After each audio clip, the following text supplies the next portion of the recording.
ஏனென்றால் எடப்பாடியார் வெற்றி கூட்டணி, எடப்பாடியாரிடம் செல்பவர்கள் எல்லாம் இன்றைய கடலில் இருந்து கடல் கரைக்கு செல்லக்கூடிய கப்பல் அண்ணன் எடப்பாடியாரிடம் இருக்கிறது. நான் தான் தெளிவா சொல்லிட்டுமே, திராவிட முன்னேற்ற கழகம் மக்கள் விரோத அரசாங்கம். நேற்றைய தினம் கழகத்தினுடைய பொதுச்செயலர் எடப்பாடியார் அவர்கள் டெல்லி சென்றிருக்கிறார். உள்துறை அமைச்சர் மாண்புமிகு அமித்ஷாஜி அவர்களை சந்திக்க சென்றிருக்கிறார். எதற்காக இந்த சந்திப்பு என்று கேட்டால், ஊர்ல சொல்லுவாங்க, ஒரு பொண்ணை பார்த்து கல்யாணம் பண்ணி வைடானா பருவ பெண்ணா இருக்கிற பெண்ணை பார்த்து தான் கல்யாணம் பண்ணி வைக்கணும். பருவத்துக்கு வந்த ஒரு கழுதையை பிடிச்சி கல்யாணம் பண்ணி வச்சுட்டா அதுவும் பொண்ணுதானன்ற கதையா? அதை விட்டுட்டு நீ 60 வயசுக்கு வந்தாதான் கொடுப்பேன்னா அவர் 60 வயசு வரைக்கும் உயிரோடு இருப்பாருங்களான்றதே ஒரு கேள்விக்குறி. நான் உறுதியா சொல்றேன், நீங்கள் கொண்டு வரக்கூடிய தகுதி வாய்ந்த கோரிக்கைகள் கட்டாயம் நிறைவேற்றி தரப்படும் என நான் உறுதியளிக்கிறேன். காவல்துறைக்கே பாதுகாப்பு கிடையாது. அப்படி இருக்கும்போது இந்த ஆட்சியில் நம்ம என்ன பாதுகாப்பு நம்ம எதிர்பார்க்கலாம்? இவருடைய எண்ணம் என்னன்னா, அவங்களுடைய கல்வி வளர்ச்சி வளர தேவையில்லை, ஓட்டு கிடைச்சா போதும்.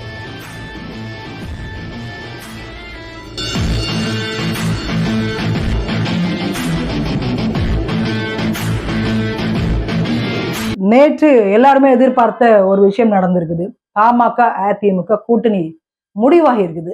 எங்களை பொறுத்தவரை எங்கள் அருமை அண்ணன் கழகத்தினுடைய பொதுச் செயலாளர் 2026 நடக்க போகின்ற சட்டமன்ற தேர்தலிலே வெற்றி பெற்று செயின்ட் ஜார்ஜ் கோட்டையினுடைய முதலமைச்சராக பதவியேற்க இருக்கின்ற அருமை அண்ணன் எடப்பாடியார் எந்த பொதுக்கூட்டத்தில் கலந்து கொண்டாலும், எந்த பிரஸ் மீட்டில் கலந்து கொண்டாலும் அவர் சொல்வதெல்லாம் ஒன்றே ஒன்று, மெகா கூட்டணி அனைத்து இந்திய அண்ணா திராவிட முன்னேற்ற கழகத்தின் தலைமையிலே அமையும் என்று எங்கள் அண்ணன் எடப்பாடியார் சொல்லிக் கொண்டு வருகிறார். அதனுடைய முதல் அச்சாணியாக தான் நேற்றைய தினம் பாமகவினுடைய கூட்டணி அமைந்துள்ளது.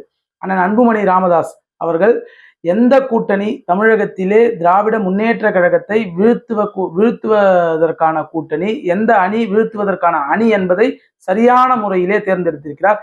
யார் மக்களுக்காக செயலாற்றக்கூடிய தலைவர், யார் மக்களினுடைய குறைகளை கேட்டறிந்து செயல்படக்கூடிய தலைவர் என்றை புரிந்து கொண்டு அண்ணன் எடப்பாடியாரிடம் கைகோர்த்திருக்கிறார். ஏனென்றால் எடப்பாடியார் வெற்றி கூட்டணி, எடப்பாடியாரிடம் செல்பவர்கள் எல்லாம் இன்றைய கடலில் இருந்து கடல் கரைக்கு செல்லக்கூடிய கப்பல் அண்ணன் எடப்பாடியாரிடம் இருக்கிறது.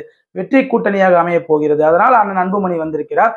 இதற்கு பாமகவுக்கும் இது ஒரு மெகா கூட்டணியாக அமைந்து அவரும் பல சட்டமன்ற உறுப்பினர்களை வெற்றி பெறுவதற்கான வாய்ப்பு அமையும். தொகுதி பங்கீடு கேட்ட உடனே ஏற்கனவே நாங்க முடிவு செய்திருக்கோம் அப்படின்னு சொல்லியிருக்கிறாங்க. இன்னைக்கு வந்துட்டு டெல்லியில போய் அமித்ஷா அவர்களை வந்து சந்திச்சிருக்கிறாங்க எடப்பாடி பழனிசாமி அவர்கள். நேற்றைய தினம் கழகத்தினுடைய பொதுச்செயலர் எடப்பாடியார் அவர்கள் டெல்லி சென்றிருக்கிறார். உள்துறை அமைச்சர் மாண்புமிகு அமித்ஷாஜி அவர்களை சந்திக்க சென்றிருக்கிறார். எதற்காக இந்த சந்திப்பு என்று கேட்டால், தமிழகத்திலே நடந்து கொண்டிருக்கின்ற ஊழல் பட்டியல்களை எல்லாம் இந்த ஊழல் அமைச்சர்கள், திராவிட முன்னேற்ற கழகத்தில் இருக்கின்ற முதலமைச்சர் முதல் அடிமட்டு இருக்கின்ற எம்எல்ஏ வரை தொடர்ந்து ஊழல் செய்து கொண்டிருக்கிறார்கள். இவர்களுடைய ஊழல் பட்டியலை எல்லாம் டெல்லிக்கு சென்று எடுத்துக்கொண்டு சென்றிருக்கிறார் அருமை அண்ணன் எடப்பாடியார். 2 நாட்களுக்கு முன்தினம் மாண்புமிகு RN ரவி ஆளுநர் ஐயா அவர்களை சந்தித்து இந்த ஊழல் பட்டியலை வழங்கினார். அதைத் தொடர்ந்து மாண்புமிகு உள்துறை அமைச்சர் அவர்களை சந்தித்து ஊழல் பட்டியலை கொடுத்து வருவதற்காக சென்றிருக்கிறார். கூடிய விரைவில் பல அமைச்சர்கள் சிறை செல்லக்கூடிய நேரம் வரப்போகிறது. அதற்காக தான் அருமை அண்ணன் எடப்பாடியார் டெல்லி சென்றிருக்கிறார். நிறைய அமைச்சர் நீங்க எதிர்பார்க்கலாம். முதல் விக்கெட் செந்தில் பாலாஜி விழுந்தாரு, 2வது விக்கெட் யாருன்னு அவங்களுக்குள்ளே ஒரு போட்டி. துரைமுருகனா இல்ல KN நேருவா? ஏன்னா இடி ஆல்ரெடி எல்லாருக்கும் நோட்டீஸ் அனுப்பி கொண்டே இருக்கிறது. இந்த தமிழ்நாட்டினுடைய காவல்துறை ஸ்டாலினுடைய ஏவல் துறையாக இருப்பதால் எந்த ஒரு நடவடிக்கையும் எடுக்காமல் அரசு கட்டுப்பாட்டிலே இருக்கின்றார்கள். இதையெல்லாம் எடப்பாடியார் கொண்டு போய் டெல்லி மேலிடத்திலே கொண்டு போய் சேர்த்துள்ளார். இதற்கு கட்டாயம் தேர்தல் முன்பாகவே எத்தனை அமைச்சர்கள் சிறை செல்ல போகிறார் என்பதற்கு மிக தொலைவில் காலம் இல்லை. அதற்காக தான் இந்த டெல்லி சந்திப்பு நான் பார்க்கிறேன். கிட்டத்தட்ட பல தொகுதிகளில் இன்னைக்கு EPS வந்து பிரச்சாரம் செய்யறதை நம்ம பார்த்துட்டு இருக்கோம். மக்களுடைய ஆதரவு என்பது அமோகமாக இருக்கிறதையும் பார்த்திருக்கோம். அதே நேரத்துல வந்துட்டு மூத்த ஊடகவியலாளர் பத்திரிகையாளர் திரு ரங்கராஜ் பாண்டே அவருடைய சாணக்கியா கருத்து கணிப்புன்றதுல ரொம்ப தெளிவா சொல்லிட்டாங்க. 39 விழுக்காடு வெற்றி வாகை சூடி நம்முடைய ADMK வந்து பதவி ஏற்க போகுது அப்படின்றதையும் தெளிவா சொல்லியிருக்காங்க. இது எப்படி பாக்குறீங்க? நான் வந்து இந்த சாணக்கியாவுடைய கருத்தை வந்து பொய்யாதான் பாக்குறேன். 39% கிடையாது, 100%. 100% மக்கள் தெளிவான இது எண்ணத்துல இருக்கிறாங்க. எப்பொழுது தேர்தல் வரும், 2026 தேர்தல் எப்பொழுது வரும், அருமை அண்ணன் எடப்பாடியாரை எப்பொழுது முதலமைச்சர் ஆக்கலாம் என்று காத்து கொண்டிருக்கிறார்கள். அதனால நீங்க வேணா ஒரு பஸ் ஸ்டாண்ட்லயோ இல்ல ஏதாவது ஒரு பொதுமக்கள் கூடுகின்ற இடத்துல ஒரு டீ கடையிலயோ போய் கேட்டீங்கன்னா அடுத்து யாருங்கம்மா ஆட்சிக்கு வரணும், யாரு உங்களுக்கு வந்தா நல்லது செய்வான்னு கேட்டா மக்கள் கண்ணை மூடிக்கொண்டு அனைத்து இந்திய அண்ணா திராவிட முன்னேற்ற கழகம் ஆட்சிக்கு வர வேண்டும், அம்மாவினுடைய ஆட்சி அண்ணன் எடப்பாடியார் தலைமையிலே வர வேண்டும் என்று நாட்டு மக்கள் அனுதினமும் சொல்லிக் கொண்டிருக்கிறார்கள். இதற்கு நான் ஒரே ஒரு சான்று சொல்றேன். இன்னைக்கு தமிழ்நாட்டுல ஏதாவது ஒரு பிரச்சனை, ஏதாவது ஒரு பாலியல் தொல்லையா இருக்கட்டும், ஏதாவது ஒரு சட்டம் ஒழுங்கு சந்தி சிரிப்பது நடந்துச்சுன்னா மக்கள் அந்த இடத்துல பேசுறது ஒன்னே ஒண்ணு, அந்த அம்மா மட்டும் இருந்திருந்தா, அந்த அம்மா ஆட்சி இருந்திருந்தா இப்படி நடக்குமா அப்படின்னு மக்கள் அனுதினமும் எண்ணிக்கொண்டிருக்கிறார்கள். இந்த ஆட்சி வேணான்றதுக்கு ஒரே ஒரு எடுத்துக்காட்டு சொல்றேன். ஏதோ ஒரு ஊருன்னு நினைக்கிறேன், எனக்கு சரியா அந்த ஊர் ஞாபகம் இல்லை.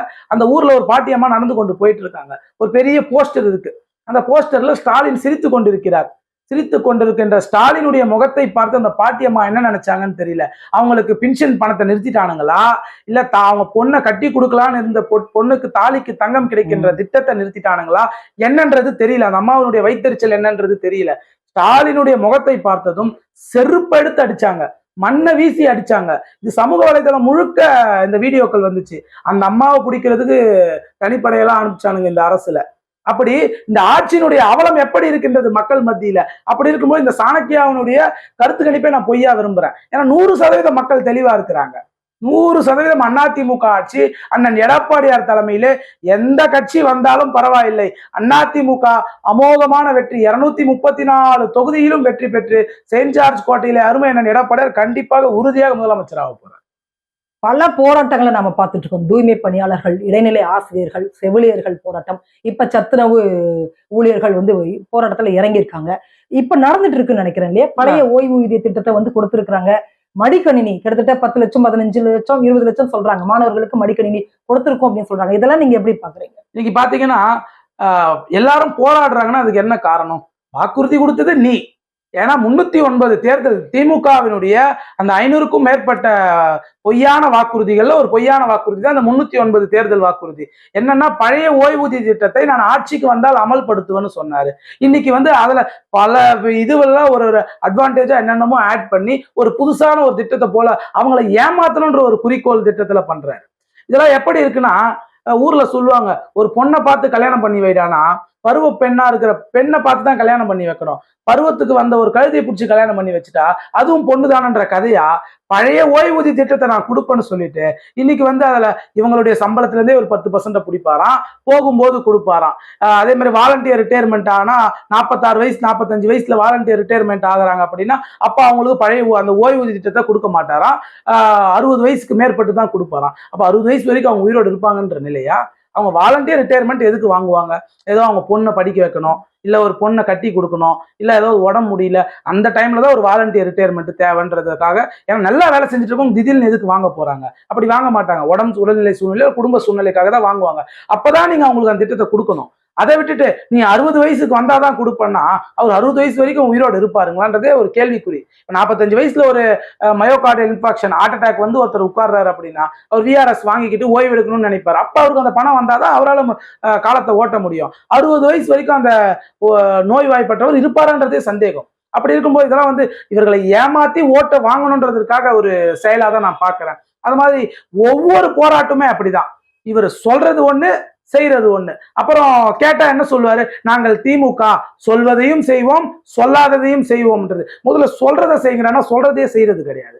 செவிலியர்கள் பாவம் கொரோனா காலகட்டத்துல தன் உயிரையும் மதிக்காமல் மக்கள் உயிரே பெரிது என்று கடவுளுக்கு நிகரான செவிலியர்கள் பணியாற்றினார்கள் மருத்துவமனையிலே. அந்த கொரோனா என்கின்ற கொடிய வைரஸையும் பொருட்படுத்தாமல் அவர்களுடைய குடும்பத்தையும் பொருட்படுத்தாமல் பணியாற்றினார்கள். அவர்களுக்கு நீங்க நிரந்தர பணி கொடுக்கறதுல என்ன ஆயிட போகுது?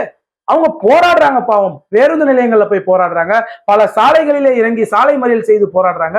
அவர்களை குண்டுக்கட்டாக கைது செய்து கொண்டு என்னமோ ரோட்ல கஞ்சா விற்கிறவனை போல, ரோட்ல சாராயத்தை 24 மணி நேரமும் விற்கிறவனை போல, ரோட்ல போறவர பொண்ணை கையை பிடிச்சி இழுத்து பாலியல் தொல்லை கொடுப்பவரனை போல இவர்களை நீங்கள் கைது செய்து கொண்டிருக்கிறீர்கள் என்று சொன்னால் உங்களுடைய மனநிலை என்னவாக இருக்கின்றது? இந்த காவல்துறையை பார்த்து நான் கேட்கிறேன், காவல்துறை அதிகாரி அவர்களே சரியான முறையிலே செயல்படுங்கள், ஆட்சியாளர்களுக்கு ஏற்ப செயல்படாதீர்கள், மக்களுக்காக செயல்படுங்கள். ஏனென்று சொன்னால் உங்களுக்கான மக்களுடைய வரிப்பணத்திலிருந்து தான் உங்களுக்கு சம்பளமே கொடுக்குறாங்க. அப்படி இருக்கும் பொழுது நீங்கள் மக்களுக்காக செயலாற்ற வேண்டும். அதை விட்டு ஸ்டாலினுக்காகவோ உதயநிதி ஸ்டாலினுக்காகவோ அவன் கொத்தடிமை போல நீங்கள் இருப்பதை வன்மையாக தமிழ்நாட்டு மக்கள் கண்டிப்பார்கள். இந்த போராட்டம் எடுத்தனால ஸ்டாலினுடைய ஆட்சியே போராட்டம் தான். எல்லாமே நீங்க பாருங்க, தொடர்ந்து மக்கள் எதுக்கு தான் போராடாம இருக்காங்க. ஒரு காவல்துறை அதிகாரி இன்னைக்கு பாத்தீங்கன்னா திண்டிவனம் பக்கத்துல ஏதோ ஒரு ஊரு, யாரோ ஒருத்த கஞ்சா வித்தான்னு ஒரு 6 மாசத்துக்கு முன்னு செய்தி, கஞ்சா வித்தான்னு சொல்லிட்டு அவனை போய் மடக்கி பிடிக்கும் போது அவனை காவல்துறை அதிகாரியை வெட்டுறான். காவல்துறைக்கே பாதுகாப்பு கிடையாது. அப்படி இருக்கும்போது இந்த ஆட்சியில் நம்ம என்ன பாதுகாப்பு நம்ம எதிர்பார்க்கலாம்? போராட்டம்னு எடுத்துக்கிட்டீங்கனாலும் அப்படிதான், எல்லா துறையிலுமே போராட்டம். பள்ளி கல்வித்துறையா இருக்கட்டும் போராட்டம், நம்ம சத்துணவு ஊழியர்களா இருக்கட்டும் போராட்டம், தூய்மை பணியாளர்களா இருக்கட்டும் போராட்டம், மருத்துவர்களாக இருக்கட்டும் போராட்டம். மருத்துவர்கள் எதற்கு போராடினாங்கன்னு பாத்தீங்கன்னா, கிண்டியில இருக்கின்ற கருணாநிதியினுடைய 100ஆண்டு மருத்துவமனையில ஒரு நோயாளி போய் டாக்டரை கழுத்துல வெட்டிட்டான். அதுக்காக மருத்துவர்கள் எங்களுக்கு கைத்துப்பாக்கி வேண்டும், ஸ்டெத்தஸ்கோப்பை பிடித்து மருத்துவம் பார்த்து கொண்டிருக்கின்ற மருத்துவர்கள், கடவுளுக்கு நிகரான மருத்துவர்கள் கைத்துப்பாக்கி வேண்டும் என்று போராடினார்கள். அப்படிப்பட்ட போராட்டங்கள் நிறைந்த ஆட்சியாக தான் இருக்கிறது. இந்த ஆட்சி எப்பொழுது ஒழியும் என்று அத்தனை துறையில் இருக்கின்ற அரசு அதிகாரிகளும் எதிர்பார்த்து கொண்டிருக்கின்றார்கள், அடித்தட்டு மக்களும் எதிர்பார்த்து கொண்டிருக்கிறார்கள். அதனால பாத்தீங்கன்னா இந்த ஆட்சி கண்டிப்பாக ஒழிய வேண்டும். ஒழிந்தால்தான் போராடி கொண்டிருக்கின்ற தமிழ்நாட்டுக்கு ஒரு சரியான விடிவு காலம் கிடைக்கும். அருமையண்ணன் எடப்பாடியார் வந்தாதான் கிடைக்கும். இப்ப நீங்க கேட்டீங்க இந்த லேப்டாப் திட்டத்தை பத்தி கேட்டீங்க.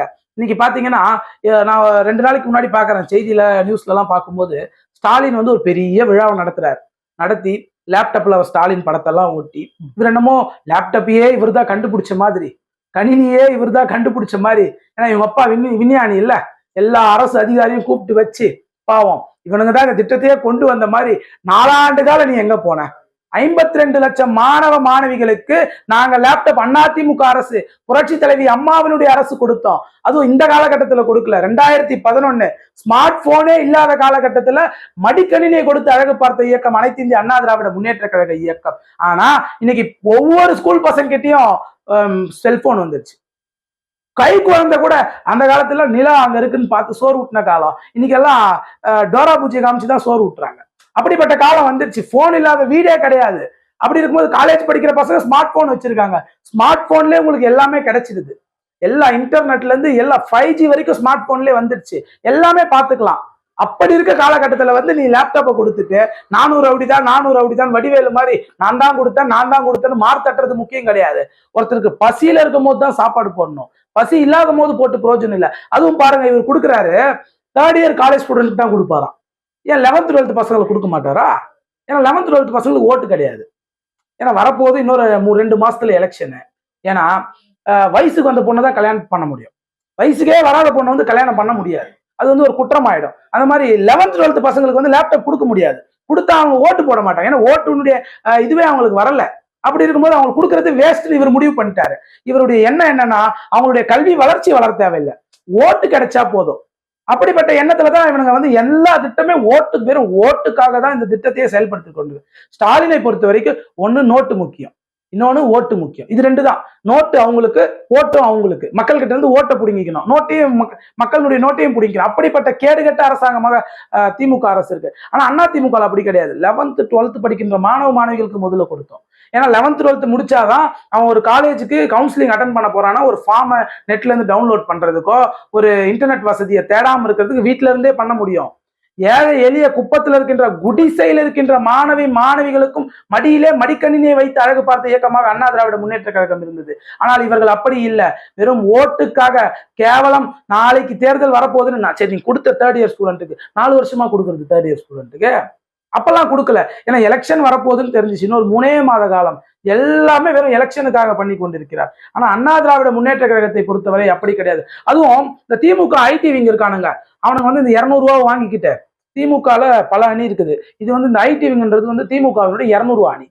200 ரூபா கிரெடிட்டட். இப்போ ஒரு நபர் இருக்காரு, ஒரு மனோஜ்னு ஒருத்தர் இருக்காருன்னா, அறிவாலயத்துல இருந்து ஒரு மெசேஜ் வரும், ஸ்டேட் பேங்க்னு வச்சுக்கோங்க, உங்களுக்கு ஸ்டேட் பேங்க் மெசேஜ் வரும், டியர் கஸ்டமர் கிரெடிட்டட் சம்திங் போட்டு 200 கிரெடிட்டட்னு வந்துச்சுன்னா தான் அவனுங்க ஐடி விங் வேலையை செய்யறாங்க. அது வந்து ஐடி விங், திமுகவினுடைய ஐடி விங் கிடையாது. திமுகவினுடைய 200 ரூபாய் வாங்கக்கூடிய அணி, அந்த அணி வந்து ஒரு பொய்யான தகவலை பரப்பி கொண்டிருக்கின்றது. என்னன்னா, நாங்க சொல்றோம் 4 ஆண்டு காலமாக திமுகவில் நீங்க லேப்டாப் கொடுக்கலன்னு சொல்றோம். அதுக்கு அவனுக்கு பதில் சொல்றானுங்க. அந்த 200 ரூபாய் அணி என்ன சொல்றானுங்கன்னா, அதிமுக ஆட்சியிலே நிறுத்திட்டாங்களாம் லேப்டாப் திட்டத்தை.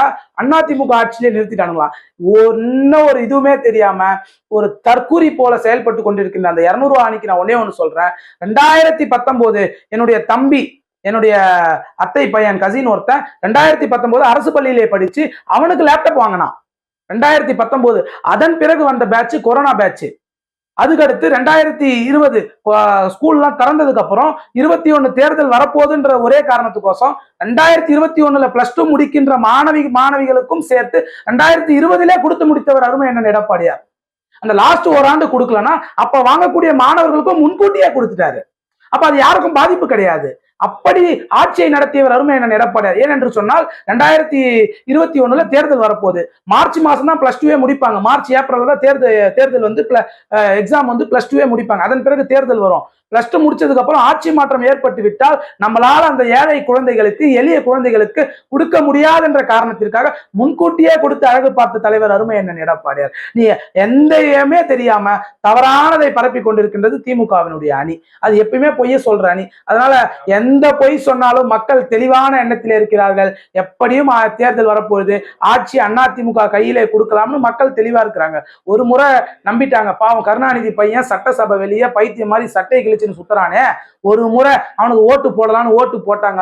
பாவம் நாட்டு மக்கள் எல்லாம் பைத்தியமாக்கிட்டான்னு தெரிஞ்சுக்கிட்டாங்க. அதோட ஸ்டாலினுடைய அரசியல் வாழ்க்கை முடிஞ்சு போச்சு. திமுக இந்த தேர்தலோட க்ளோஸ். 2011 எதிர்கட்சி அந்தஸ்து இருந்தாங்க. இந்த தேர்தலில் திமுகவினுடைய மொத்த அந்தஸ்துமே கட்சியே இல்லாம போயிடக்கூடிய நிலை வரப்போகுது. மக்கள் தெளிவாக இருக்கிறார்கள்.